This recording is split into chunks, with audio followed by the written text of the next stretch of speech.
Hello guys, कैसे हैं आप लोग। आज हम लोग क्लास 10 के एक टॉपिक रिप्रोडक्शन के ऊपर बात करने वाले हैं। यूजुअली रिप्रोडक्शन काफ़ी लोग एक्साइटेड भी रहते हैं इसके बारे में जानने के लिए, इस चैप्टर के बारे में। हाँ, तो आज हम लोग टाइम ना वेस्ट करते हुए इस टॉपिक को शुरू करते हैं।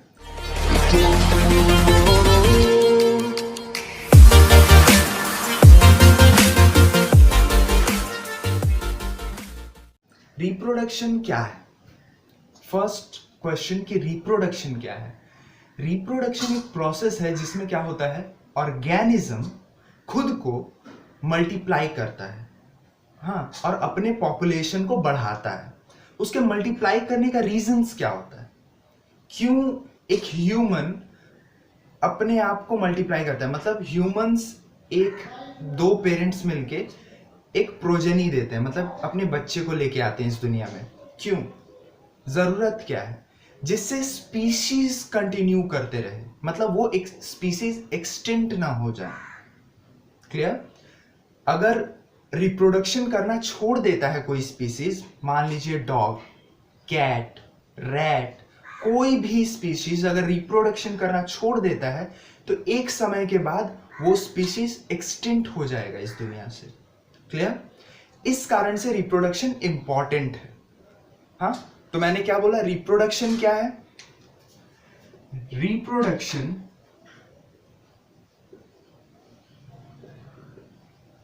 Is a process.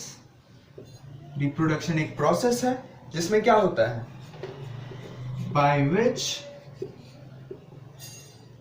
All organisms, सारे ऑर्गेनिजम्स क्या करते हैं, मल्टीप्लाई करते हैं। In which all organisms multiply, in which all organisms multiply in number and increase their population.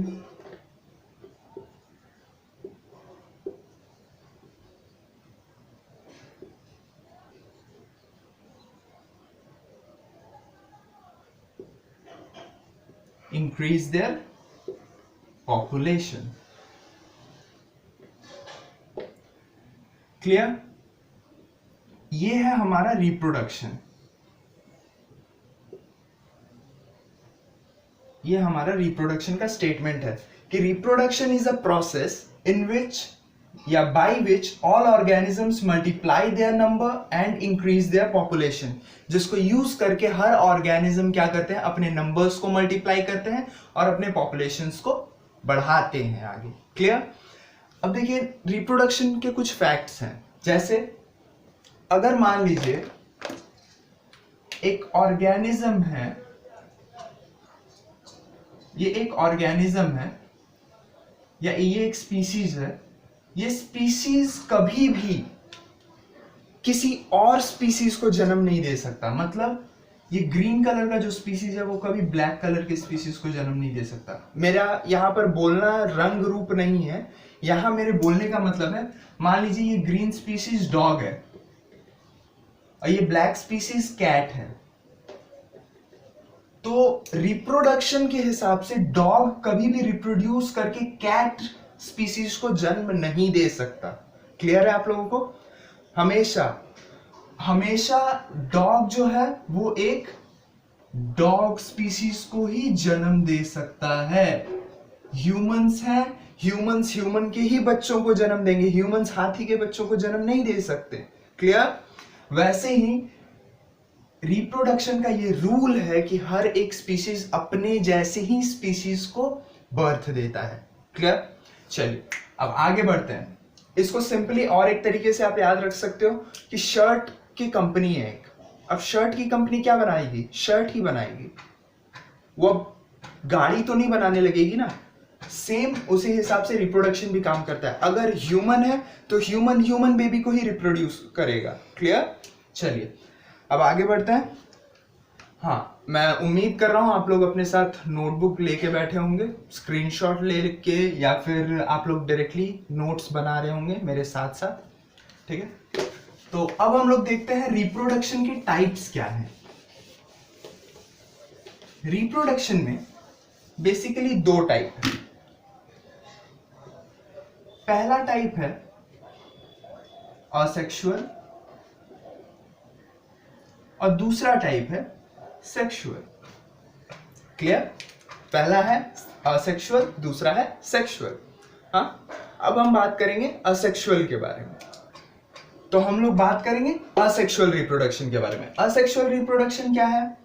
जिस भी रिप्रोडक्शन के प्रोसेस में सिर्फ एक पेरेंट का नीड हो, जहां पर सिर्फ एक पेरेंट ही नए यंग वन को प्रोड्यूस करने के लिए काफी है, जिसको दूसरे एक और पेरेंट पे डिपेंडेंट नहीं रहना पड़े, वो है असेक्सुअल रिप्रोडक्शन। क्लियर? जहां पर जस्ट नीड है वन पेरेंट या फिर सिंगल पेरेंट का। क्लियर? जहां पर भी सिंगल पेरेंट हम देखेंगे वो असेक्सुअल रिप्रोडक्शन है। मतलब asexual reproduction is a method in which one parent is required. Okay, चलिए अब सेक्सुअल की बात करें। असेक्सुअल में एक पेरेंट रिक्वायर्ड है, सेक्सुअल में दो पेरेंट्स की रिक्वायरमेंट होती है, एक मेल होना चाहिए और एक फीमेल होना चाहिए। तो सेक्सुअल की पहली रिक्वायरमेंट क्या है? Two parents. क्लियर? दो पेरेंट। दूसरी रिक्वायरमेंट क्या है सेक्सुअल रिप्रोडक्शन की? एक मेल होना चाहिए और एक फीमेल होना चाहिए। क्लियर? अब सेक्सुअल रिप्रोडक्शन एक्चुअल में क्या होता है? हाँ, कैसे प्रोड्यूस होता है सेक्सुअल रिप्रोडक्शन में? मेल के पास गैमेट होता है, मेल गैमेट जिसको बोलते हैं, और फीमेल के पास गैमेट सेल होता है। क्लियर? गैमेट सेल मतलब मेल के पास, मेल का गैमेट सेल क्या है? मेल का गैमेट सेल स्पर्म है। फीमेल का गैमेट सेल क्या है? ओवा या ओवम, जिसको हम एग भी बोलते हैं। ये दोनों मीट करते हैं, स्पर्म और ओवम आपस में मीट करते हैं, फ्यूज होते हैं और मिलने के बाद न्यू यंग वन प्रोड्यूस करते हैं। इसके बारे में और क्लियरली हम बात करेंगे जब सेक्सुअल रिप्रोडक्शन के बारे में हम बात करेंगे। ठीक है? हमें इस चैप्टर में पढ़ना क्या है? सेक्सुअल रिप्रोडक्शन में सिर्फ हमें दो किस्म के स्पीसीज के बारे में पढ़ना है। एक तो हमारा ह्यूमन और एक होगा प्लांट। क्लियर? और असेक्सुअल में हम काफी टाइप्स के बारे में पढ़ेंगे असेक्सुअल के। ये उम्मीद है आप लोगों ने नोट कर लिया होगा या स्क्रीनशॉट ले लिया होगा। और नोट्स बनाना काफी जरूरी है। अगर आप लोगों को नोट्स बनाना नहीं पता है तो डिस्क्रिप्शन में एक लिंक दिया हुआ है, हाउ टू मेक नोट्स। हमने उसके ऊपर एक वीडियो पहले ही बनाया हुआ है, आप उसको जाकर चेकआउट कर सकते हैं और नोट्स बनाने की प्रक्रिया को अच्छे से समझ सकते हैं। ठीक है? तो चलिए back on our topic. Asexual reproduction के बारे में अब और अच्छे से जानते हैं। क्लियर? देखिए, रिप्रोडक्शन के हमने दो पार्ट्स के बारे में बात कर लिया, सेक्सुअल और असेक्सुअल। असेक्सुअल क्या था? जिसमें एक ही पेरेंट की जरूरत हो, रिक्वायरमेंट सिर्फ एक पेरेंट की हो। और सेक्सुअल क्या था? जिसमें दो पेरेंट्स की रिक्वायरमेंट हो। अब देखिए, असेक्सुअल रिप्रोडक्शन का कुछ टाइप्स है। क्या क्या है? जैसे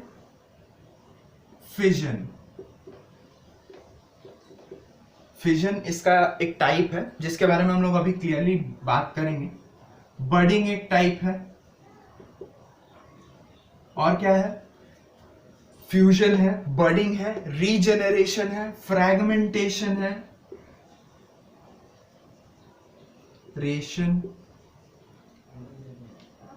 फ्रैगमेंटेशन।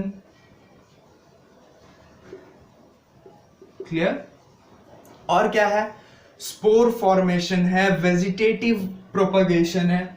आई थिंक आप लोगों में से कईयों को याद होगा, क्लास 8 में हमने बहुत कुछ पढ़ा था। वेजिटेटिव प्रोपगेशन हमने क्लास 9 में कंप्लीट किया हुआ है, तो कईयों को आपको ये सब पता भी होगा।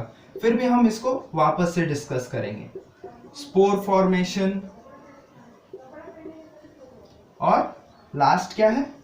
Vegetative propagation. इन सब के बारे में हम असेक्सुअल रिप्रोडक्शन के इन 6 टॉपिक्स के बारे में हम बात करेंगे। क्लियर? हाँ, फिजन में 2 डिविजन्स हैं, एक मल्टीपल फिजन और एक बाइनरी फिजन। ठीक है, चलिए तो अब हम लोग आगे बढ़ते हैं फिजन की तरफ। Okay, clear? चलिए तो चलिए स्टार्ट करते हैं फिजन से। ठीक है, फिजन नाम से ही समझ में आ रहा है, फिजन का मतलब ही होता है टूटना। हाँ, फिजन क्या है? एक्चुअली एक असेक्सुअल रिप्रोडक्शन का सबसे कॉमन टाइप है। हाँ, जिसको ज्यादातर यूनिसेलुलर ऑर्गेनिजम्स यूज करते हैं। यूनिसेलुलर ऑर्गेनिज्म क्या करते हैं? ये मान लीजिए एक यूनिसेलुलर ऑर्गेनिज्म है। ये यूनिसेलुलर ऑर्गेनिज्म क्या करेगा? खुद को 2 पार्ट में डिवाइड करता है। ये न्यूक्लियस है, ये न्यूक्लियस ऐसे एक स्टेज में जाता है, उसके बाद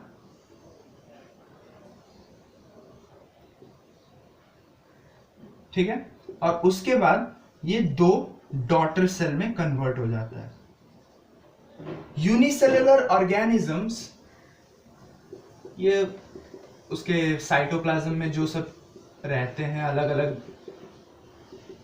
लाइक राइबोसोम्स, माइटोकॉन्ड्रिया, ये सब वो पकड़ सकते हैं हम लोग। ठीक है, तो इस तरीके से एक फिजन के पूरे प्रोसेस को ऐसे हम डिफाइन कर सकते हैं। एक यूनिसेलुलर ऑर्गेनिज्म था जो खुद को डिवाइड करता है 2 डॉटर सेल्स में, इसको हम बोलते हैं फिजन। इस प्रोसेस को हम बोलते हैं फिजन। फिजन ज्यादातर हम देखने को हमें मिलता है यूनिसेलुलर ऑर्गेनिजम्स में, यूनिसेलुलर ऑर्गेनिजम्स में। ठीक है, अब फिजन के 2 टाइप्स के बारे में बात करते हैं। फिजन का पहला टाइप क्या है? Binary fission. बाइनरी फिजन, देखिए फिजन का जो मैंने पहला टाइप बताया था वो था बाइनरी फिजन। बाइनरी मतलब क्या दिखा रहा है? बाइनरी मतलब एक सेल का 2 सेल में टूटना। 2 बाई मतलब 2 होता है, तो एक सेल जब 2 सेल में टूटता है, एक ऐसा फिजन का प्रोसेस जिसके कारण 2 न्यू डॉटर सेल्स बने, उसको हम बाइनरी फिजन बोलते हैं। ये प्रोसेस बाइनरी फिजन है। ये प्रोसेस किस में देखने को मिलता है? पैरामीशियम में देखने को हमें मिलता है। पैरामीशियम। अगर आपसे कोई पूछता है कि फिजन का प्रोसेस किस में होता है, एग्जाम्पल क्या है फिजन का, तो हम डायरेक्टली बोल सकते हैं यूनिसेलुलर ऑर्गेनिजम्स, या फिर बोल सकते हैं पैरामीशियम्स में होता है, या फिर प्लाज्मोडियम में होता है। क्लियर? अगर कोई पूछे बाइनरी फिजन का एग्जाम्पल क्या है, बाइनरी फिजन किस ऑर्गेनिज्म में होता है, तो हमको बोलना होगा पैरामीशियम। ठीक है, पैरामीशियम एग्जाम्पल है एक सिंगल सेल कन्वर्ट होता है 2 डॉटर सेल में। हाँ, इसका स्टेटमेंट अगर हम लिखना चाहें तो कैसे लिखेंगे? when the fission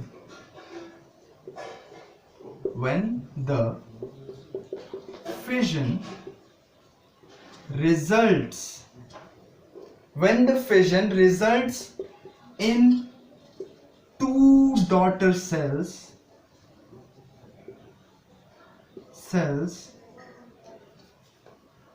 is known as binary fission। जब एक फिजन के कारण 2 डॉटर सेल्स प्रोड्यूस हो तो उसको हम क्या बोलेंगे? Binary fission. और एग्जांपल है हमारा पैरामीशियम। क्लियर है आप सबको? चलिए अब आगे बढ़ते हैं मल्टीपल फिजन की तरफ। ठीक है, मल्टीपल फिजन फिर क्या है? नाम से ही आप लोगों को सबको समझ में आ रहा होगा कि मल्टीपल, जैसे मैंने बाइनरी समझाया 2, तो मल्टीपल क्या होगा? बहुत सारे।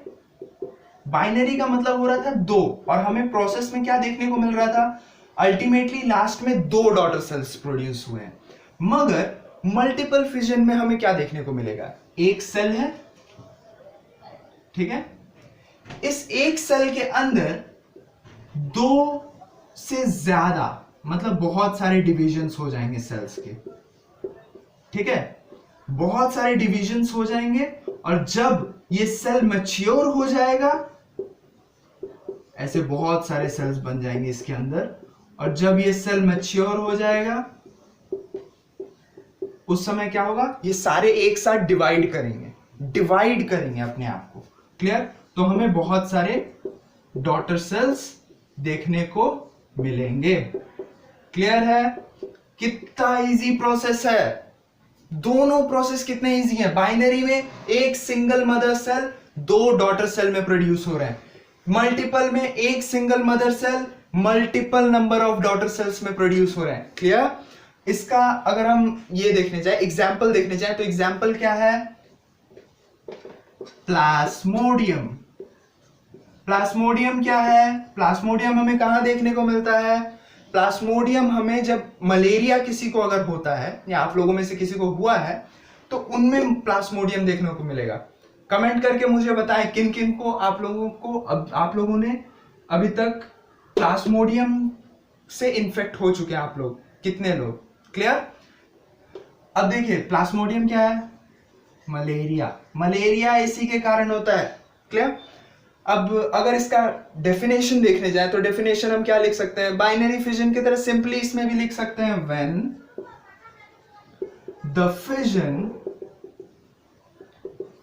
The fission results in many daughter cells, results in many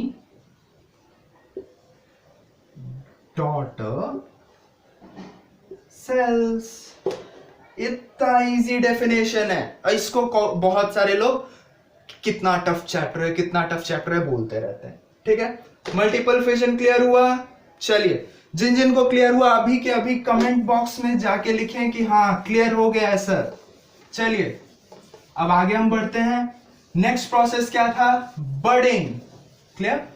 budding क्या है? बडिंग, देखिए बायो एक ऐसा सब्जेक्ट है ना जहां पर टर्म बहुत मैटर करता है, टर्म सबसे ज्यादा मैटर करता है। बडिंग, इसमें क्या एक टर्म आ रहा है ना, बड हमें कहां देखने को मिलता है, बड कहां देखने को मिलता है, बड हमें एक फ्लावर, अगर मान लो ये फ्लावर जैसा लग तो नहीं रहा, बट मान लो एक फ्लावर है, ट्यूं ट्यूं ट्यूं ट्यूं ट्यूं ट्यूं ट्यूं। अब मान लो छोटा सा एक जो कली निकला रहता है ना, उसको हम क्या बड बोलते हैं ना।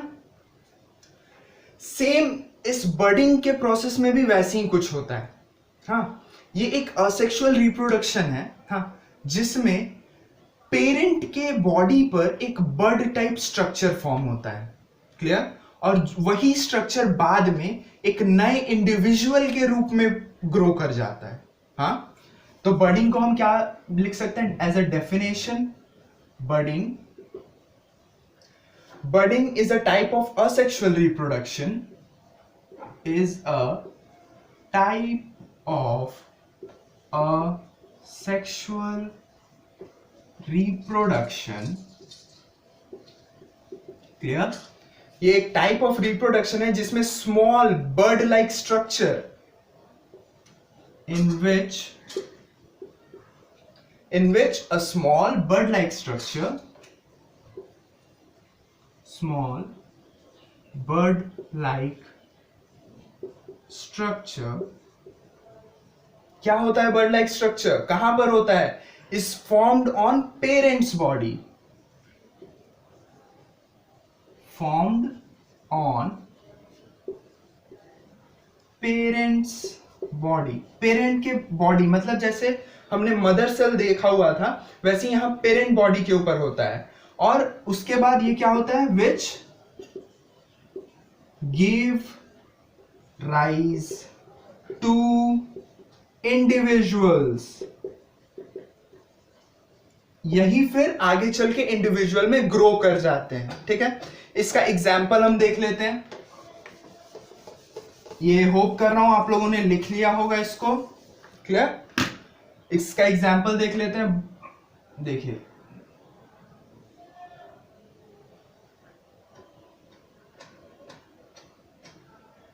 एक हाइड्रा ऐसा होता है, ठीक है, उसके ये और बड़े बड़े होते हैं,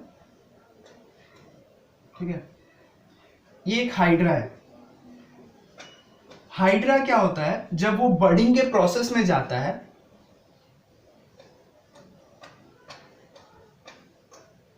जब वो बर्डिंग के प्रोसेस में जाता है तब यहां साइड से ना एक छुटकू हाइड्रा आ जाता है।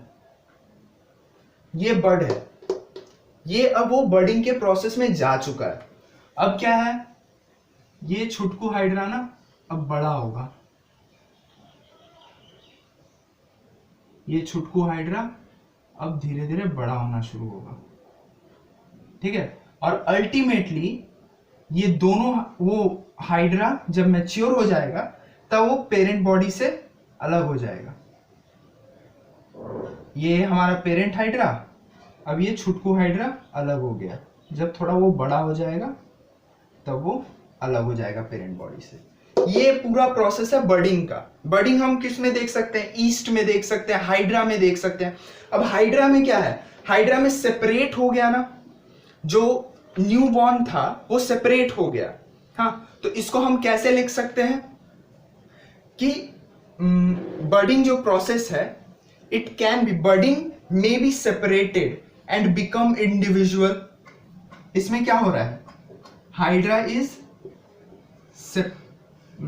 सॉरी नॉट हाइड्रा, हाइड्रा लिखना सही नहीं होगा। हाँ, जो बर्ड है या bud of hydra is separated, किससे सेपरेट हो गया, फ्रॉम पेरेंट हाइड्रा। ठीक है, एक प्रोसेस तो ऐसा होता है बर्डिंग का जिसमें बर्ड सेपरेट होके अलग न्यू इंडिविजुअल हो जाता है, और एक प्रोसेस होता है जो हम बर्डिंग का, एक और प्रोसेस होता है ईस्ट में। उसमें हम क्या देख पाते हैं, देखिए उसमें हम देख पाते हैं जो बर्डिंग है, ये मान लीजिए ईस्ट है, इसी के आसपास बर्ड जैसा फॉर्म हुआ, एक सेल आया। ये लोग ना ग्रोथ करते रहते हैं, ये अटैच्ड रहते हैं, ये कभी भी ना अपने पेरेंट सेल को छोड़ के नहीं जाते, ये हमेशा उसी के ऊपर ग्रोथ करते रहते हैं। ईस्ट हमें कहां देखने को मिलता है, सारे बच्चे कमेंट करके मुझे बताएंगे कि ईस्ट हमें कहां देखने को मिलता है। क्लियर, ये ईस्ट में होता है। तो जैसे हमने हाइड्रा में देखा हुआ था कि वो लोग सेपरेट हो जा रहे थे, लेकिन ईस्ट में बर्डिंग प्रोसेस होने के बाद भी, वो मैच्योर हो जाने के बाद भी सेपरेट नहीं होते हैं। क्लियर, ये था बर्डिंग हमारा। तो आज की क्लास को हम यहीं खत्म करते हैं, फिर मिलेंगे हम नेक्स्ट वीडियो में। इस वीडियो को सपोर्ट करिए, जितने अपने स्टूडेंट मतलब दोस्त हैं जिनको जरूरत है इस वीडियो की, उन सबको शेयर करिए। ठीक है, और अच्छे से पढ़िए, नोट्स बनाइए। अगर आप लोगों को लिखने में प्रॉब्लम हो रहा था तो आप मुझे इंस्टा पर मैसेज कर सकते हैं, डीएम कर सकते हैं, मैं आपको इंस्टा पर स्क्रीन फोटोज क्लिक करके सेंड कर दूंगा। क्लियर, तो आप सब पढ़ते रहिए, समझते रहिए, सीखते रहिए। फिर मिलते हैं नेक्स्ट वीडियो में इसी के पार्ट 2 के साथ। लाइक सब्सक्राइब करना नहीं भूलिएगा। Thank you. सुपर हिट है, सुपर हिट। पसंद आया लाइक करो, पसंद नहीं आया तो टेस्ट चेंज करो।